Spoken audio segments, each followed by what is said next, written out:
Hey everyone, this is Caroline with another edition of Expat Interviews. Today I have the pleasure of the company of Miss Lisa Lee, and she lives in a place that we haven't had an opportunity to talk with an expat over in the motherland, over in Africa in Madagascar. So it's so exciting to have a chance to talk with her and find out her journey from here to there, from A to B.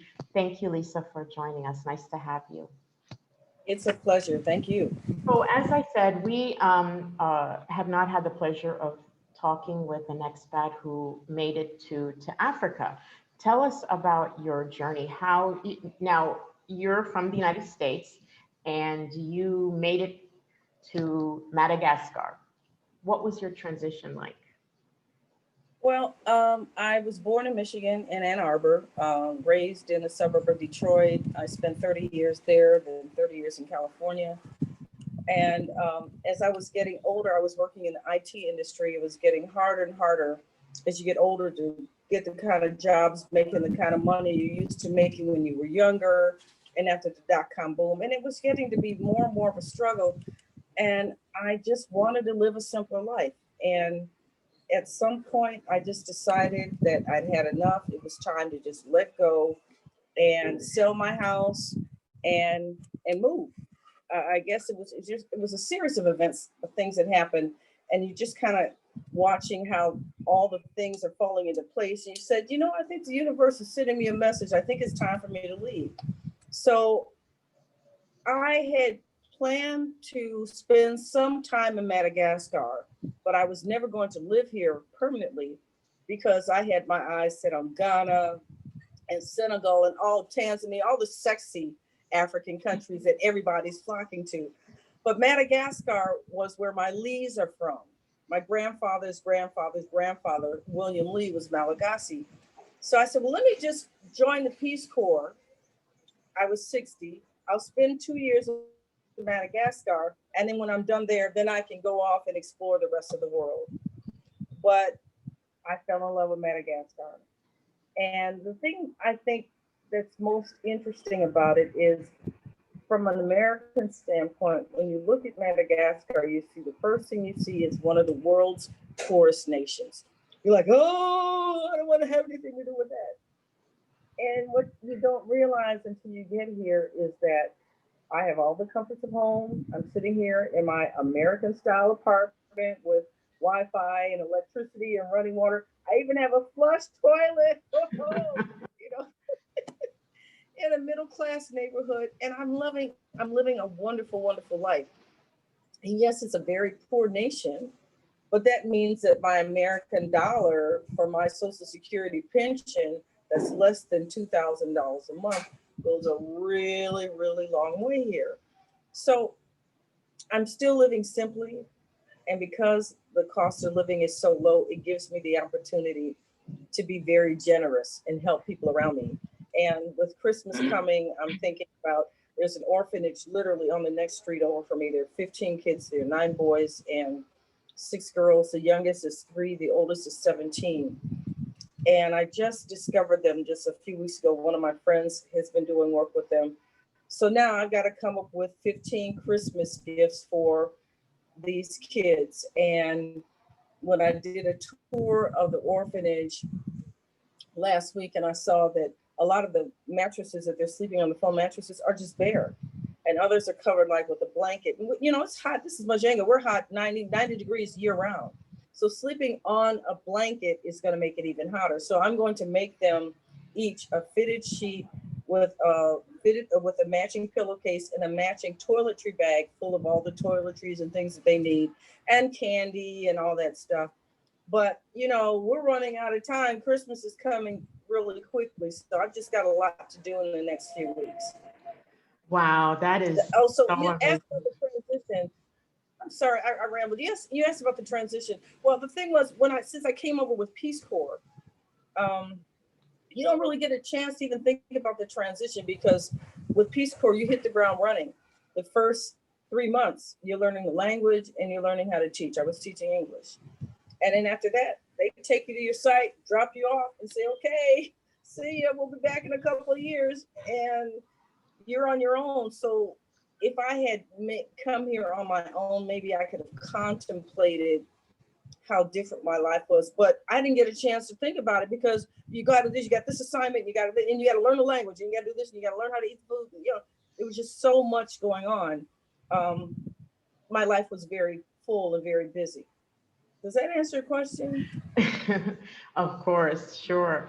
I especially liked when you mentioned the fact that we hear so much about countries like Ghana, and you call them the sexy countries, and it's true.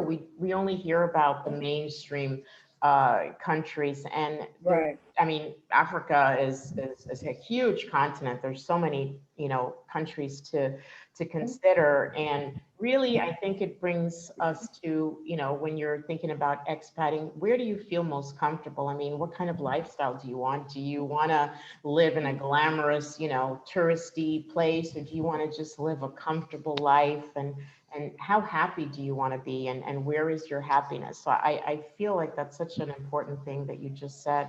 For those that are considering being an expat, I mean, can you feel comfortable in a small country, in a poor, village, or do you have to be in a ritzy, vibrant, bustling, hustling city? So that's really interesting. So what is the official language in Madagascar? There are two official languages, Malagasy and French. And in English is now being required to be taught in all schools. And even though English is not an official language, there is a very big push in Madagascar to get all school kids English speaking. In fact, you cannot graduate high school without speaking English. So they have to know English, French, and Malagasy official, and usually one or two Malagasy dialects. So these kids graduate knowing lots of languages as compared to the United States, the wealthiest country. Um, so the Peace Corps was asked to come in by the Malagasy government to help them get their kids to the point that they're speaking English well. So I do a lot of volunteer work with different English clubs in Majenga. Now, Majenga is a large resort town. It's not like the little village where I lived in Mahambu on the other side of the island with no electricity and no running water. Here we have our airport. It's very bustling. I have 3 huge supermarkets. So I'm getting the best of the hustle and the bustle, but yet it's still a small, big town. So it's not overwhelming in terms of like traffic and crime and other stuff like maybe Tana, our capital city, or Accra or Nairobi or any of those other huge cities. So it's given me a really good blend of both. What is it like for, let's say someone wants to live there, a retiree? Would you recommend it for families, or would you recommend it for singles, retirees? What would you say would be the maybe ideal, or if someone was looking, if they were, crossing off a list, what would you say would be the Well, profile? okay, I know my Malagasy friends hate me when I say this, but it's true. Malagasy men are lousy in bed. They have no creativity, no imagination, no stamina, no nothing. And so if you're single and you want to date here, um, I,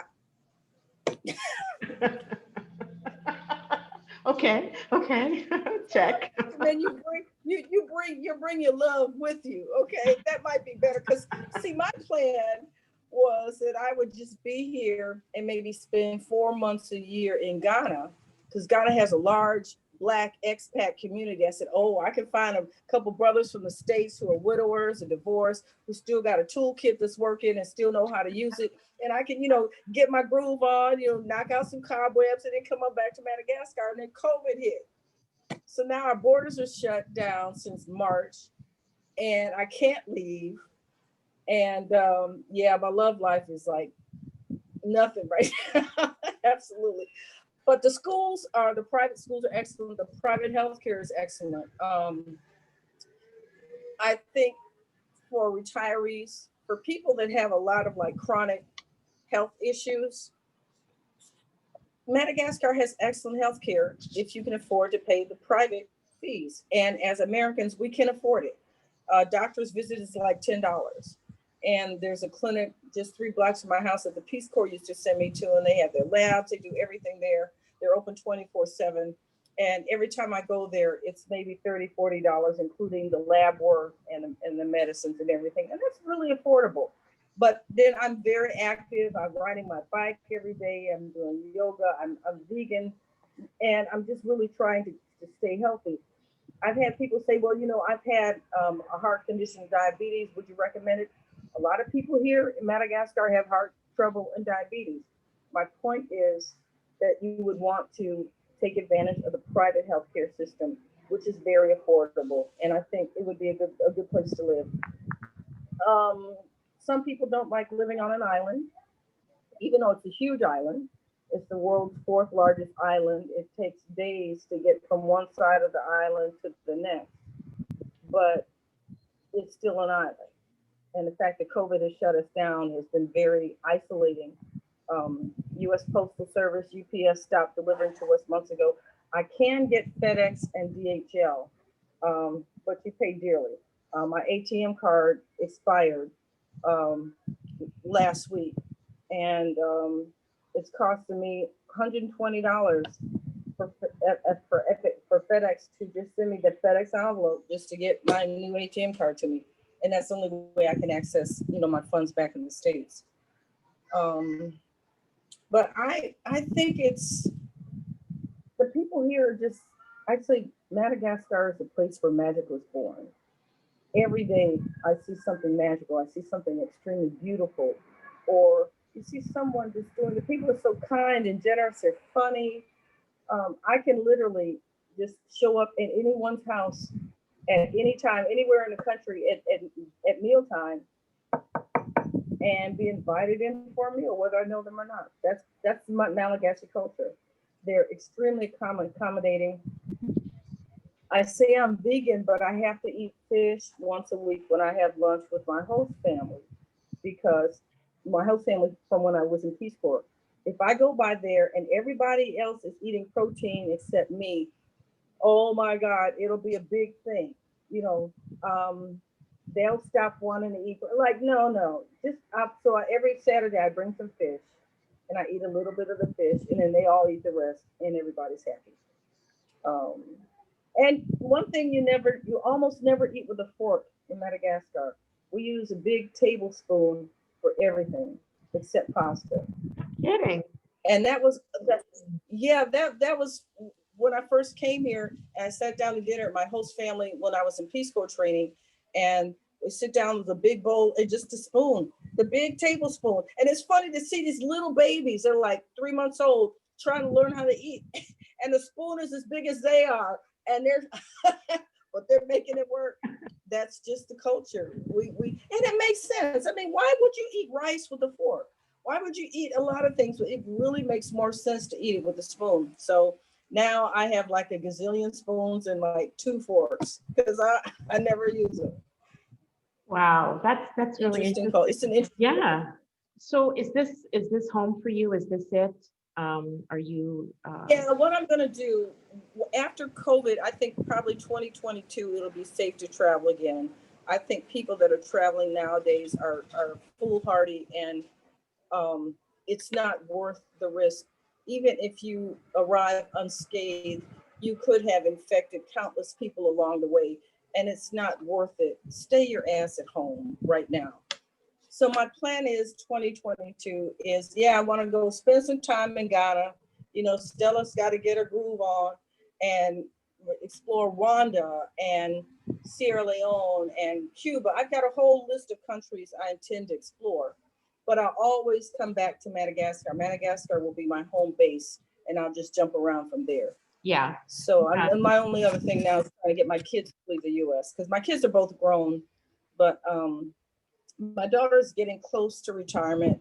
My son's involved in the medical marijuana industry. So since marijuana is not legal in Madagascar, but it is in several other African countries, I'm trying to convince him to to get out, because the United States is not a safe place for Black people.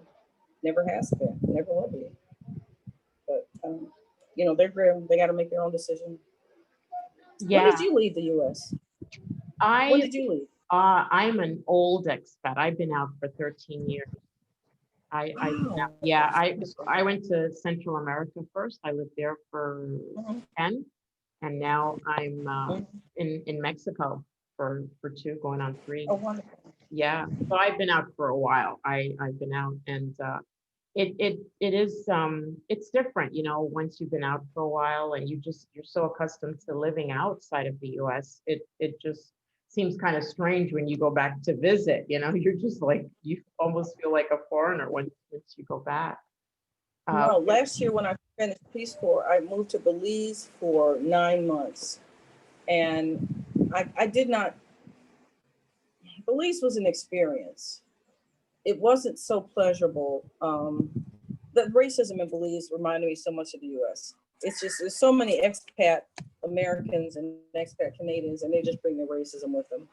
And it was just so, it felt like being in the US, but tropical.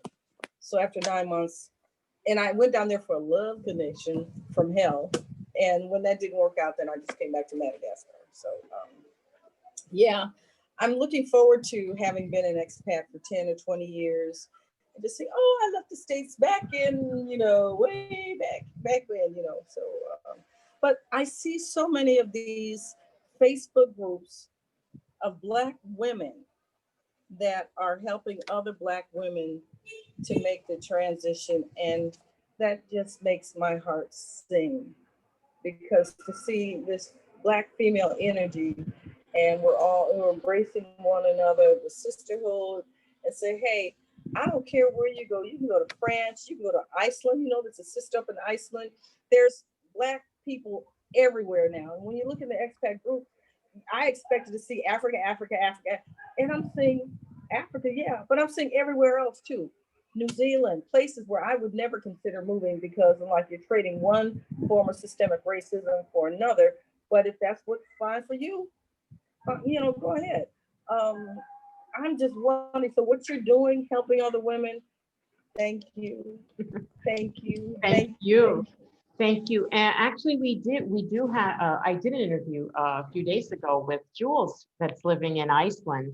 And Yes, yes. She's yeah, like a superstar on Facebook. I'm yeah, like, yeah, damn, girl. yeah. We have an interview with her on our channel. So it's, for me, it's so exciting. And like you said, we are everywhere. And it's just, I can't wait to reach out to everyone everywhere and let, those that are thinking about making the transition know that we're everywhere and we're thriving and we're making it, and you can be anywhere you want to be. So thank you so My, much. my only regret is that I didn't move when my kids were young. I wish I had gotten them out of the US. I wish they could. I mean, they've traveled a lot. They've traveled the globe many times, but to actually live outside the US, I wish they could experience how good it feels to live in a country where being Black is not a detriment.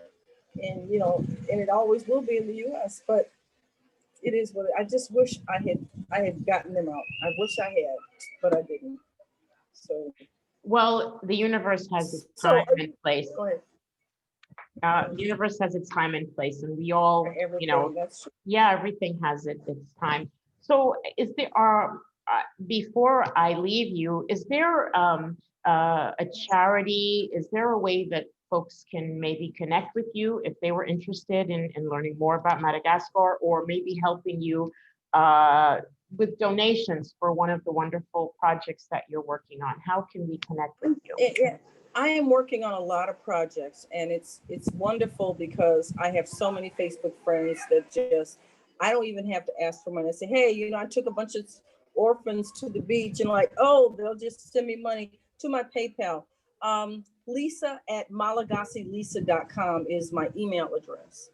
And if anyone is interested in connecting with me on Facebook, it's Malagasy Lisa. And if you want to send me some donations, this private message that I don't want to throw all that out there, but anything, any money that people send me, I'm not a nonprofit, not an organization, I'm just an individual.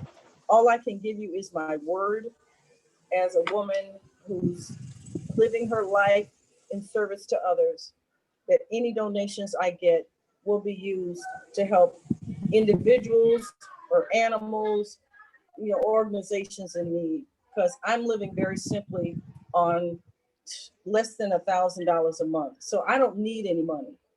So if anyone wants to help me, I'm just gratefully appreciated and accepted, and it's going to go to improve someone else's lives. So, Thank you so much, okay. Lisa. It's a pleasure, and I'm excited I you. got a chance to finally meet with you. Thank you, and you keep on doing the wonderful work that you're doing there. I'm sure the children will remember you one day, the legacy that you're creating there. They will be so grateful and so thankful, and we're thankful. Thank you. I appreciate that. You know, that's not why I do it. I don't need the recognition. It's just the smiles that I get. That's all I need. And the smiles, that's all I need. Okay, my darling. Blessings to you. And thanks again. Thank you. Okay.